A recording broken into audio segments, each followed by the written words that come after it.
Mag-uukoy tayo ng dried shrimps, guys. Galing Pinas. Meron tayo dito ang dalawang egg. Itong egg, guys, ibubuhos natin dito. Ayan. Lagyan natin ng chopped onions. Meron din tayo dito ang spring onions.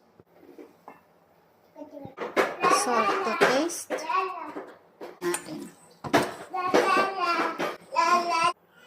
Ito guys, naihalo na natin ang ating shrimp sa egg or sa egg sa shrimps.